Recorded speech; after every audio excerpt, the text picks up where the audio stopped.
Alright, YouTube, we're on our way home. It felt good to be back to normal at the shop. Lots of stolen catalytic converter work. We stayed busy all day. First 2 weeks of the year were, oh my god, I can't stand it. But anyway, at 4:40, customer comes in seeking information, not wanting anything done, and asked the service writer, April, manager, whoever, on duty today, if they could speak with a mechanic.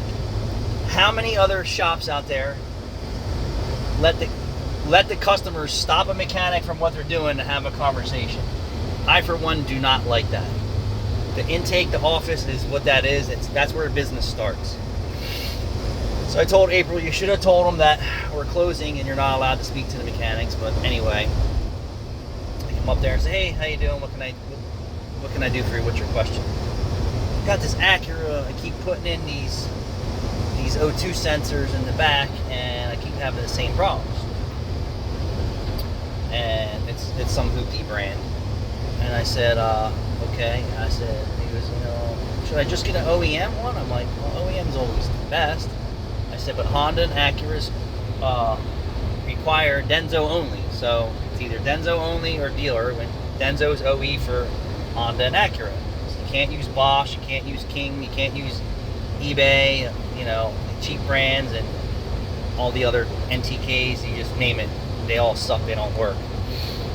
But I knew he was information seeking as soon as April said he wants to speak to a mechanic. And then he keeps asking me more questions. He's like, I put 3 of them in there and keep having the same problem.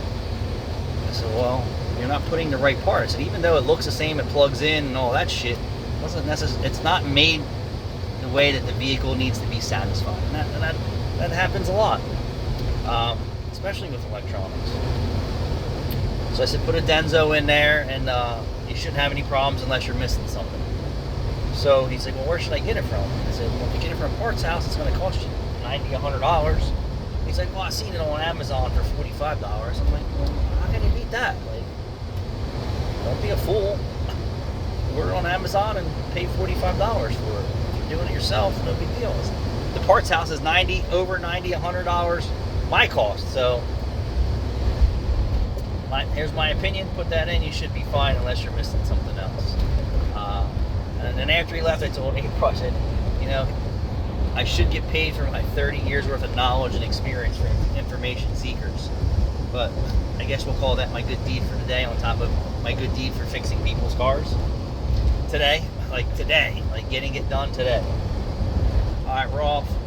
April smashed it today. So smash that like and subscribe button. Please share. The channel's growing. Let's have some fun.